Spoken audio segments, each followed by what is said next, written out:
अस्सलाम वालेकुम student. Sequence and series chapter number 2 का लेक्चर नंबर 16 है। ये थ्योरम दिया गया है, देखें, theorem on absolute convergence. Theorem on absolute convergence क्या है, इसकी स्टेटमेंट है हमारे पास। इफ़ आपको एक इनफाइनाइट सीरीज़ दी गई है, एब्सोल्यूट जो है ना, एब्सोल्यूट जो है इनफाइनाइट सीरीज़ है, इसमें शो क्या करना है, if absolute convergence then the simple जो आपके पास सीरीज होगी convergence, every absolutely convergent series is convergent. कि अगर आपके पास कोई भी एक सीरीज है, उसकी अगर एब्सोल्यूट वैल्यू कन्वर्ज करती है, then the series will also be convergent. ये हमने शो करना है। तो बहुत सिंपल सा थ्योरम है, शॉर्टकट है कि अगर आपके पास कोई भी सीरीज़ है, उसकी जो हर टर्म की एब्सोल्यूट वैल्यू आप ले रहे हैं, तो वो अगर कन्वर्ज करती है तो must the given series must be convergent. चलें प्रूफ देख लेते हैं। इसका प्रूफ है, सिंस द सीरीज, ये जो आपके पास एब्सोल्यूटली कन्वर्जेंट सीक्वेंस है, since the absolute infinite series converges by Cauchy test. तो अब कोई भी आपके पास सीरीज है, अगर वो कन्वर्ज करती है इनफाइनाइट सीरीज, तो कॉशी टेस्ट जो है वो सेटिस्फाई होता है। तो कॉशी टेस्ट है क्या कि आपके पास for epsilon there exist a positive integer n such that कि आपके पास n+1 से m finite number of terms का जो सम है, कि जो मॉड है वो लेस देन होगा एप्सिलॉन से। ठीक हो गए। अब ये जो समेशन है, इसको आप एक्सपेंड कर दें। अब देखें ये कहाँ से स्टार्ट हो रहा है, n+1 से, तो n+1 फिर समेशन फिर ठीक है, तो इसको एक्सपेंड कर दिया, आपके पास ये आ जाएगी। तो ये आपके पास एब्सोल्यूट वैल्यू है, हर टर्म की एब्सोल्यूट वैल्यू है। रिमूविंग द एब्सोल्यूट वैल्यू, तो आपको पता है जब एब्सोल्यूट वैल्यू को रिमूव किया जाता है तो रिजल्ट पॉजिटिव आपके पास आ जाएगी। ये एक पॉजिटिव टर्म है अप टू सो ऑन, और इसको समेशन की फॉर्म में ऐसे क्लोज करेंगे। देखें ये Cauchy criteria for infinite series, ये जो एक इनफाइनाइट सीरीज़ दी गई थी, इस इनफाइनाइट सीरीज़ की जो number of finite number of terms जो है, उनका जो सम है वो लेस देन किसी एप्सिलॉन से लेस है।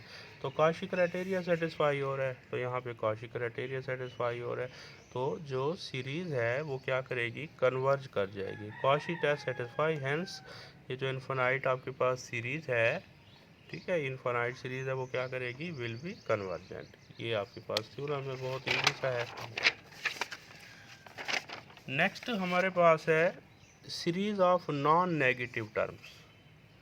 Series of non negative terms क्या स्टेटमेंट है थ्योरम की, लेट करते हैं। ये एक इनफाइनाइट सीरीज है, be a series with non negative terms, कि इसकी जितनी भी टर्म है सारी की सारी नॉन नेगेटिव है।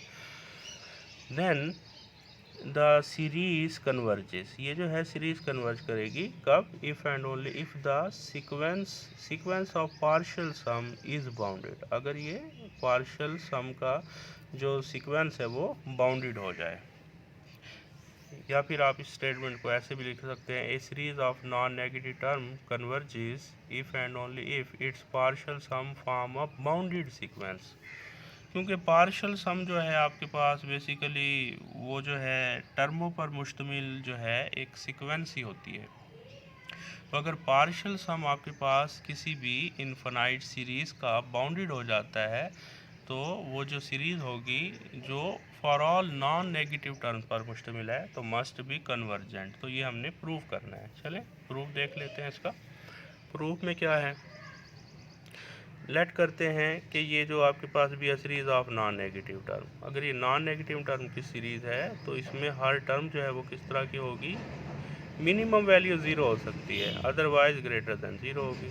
देयरफॉर द सीक्वेंस, ये जो आपके पास सीक्वेंस होगी पार्शियल एंड सम की, इज़ मोनोटोनिकली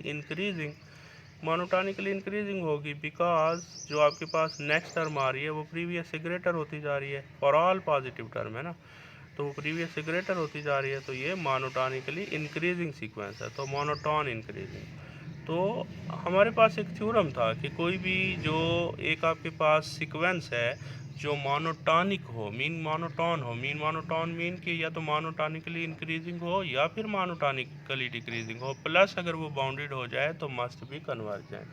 तो देखें ये मोनोटॉन तो है, मोनोटॉनिकली इंक्रीजिंग है, इस कन्वर्जेंट, तो आपको पता है ये कब कन्वर्ज करेगी, अगर ये क्या हो जाए, इज बाउंडेड।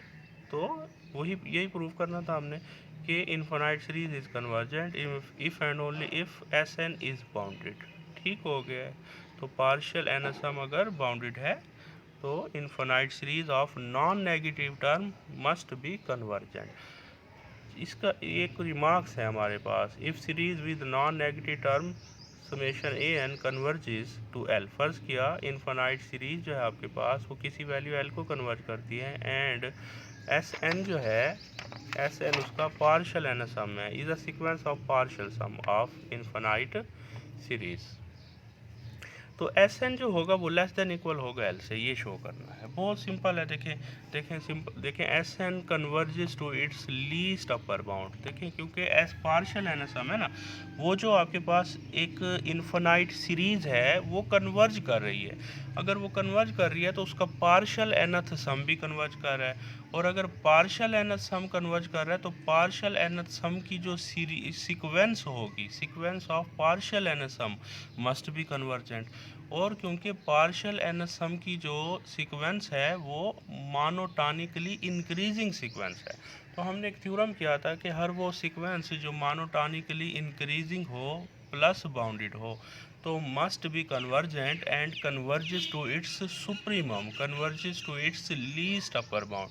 तो ये कन्वर्जेंट है, तो ये किसे कन्वर्ज करेगी, अपनी लीस्ट अपर बाउंड को। तो अब आप नोट करें, इसमें जो है L is the least upper bound of the set, तो L जो है इसकी लीस्ट अपर बाउंड है। द इनइक्वलिटी एस एन जो है हम इस फॉर्म में राइट कर लेते हैं।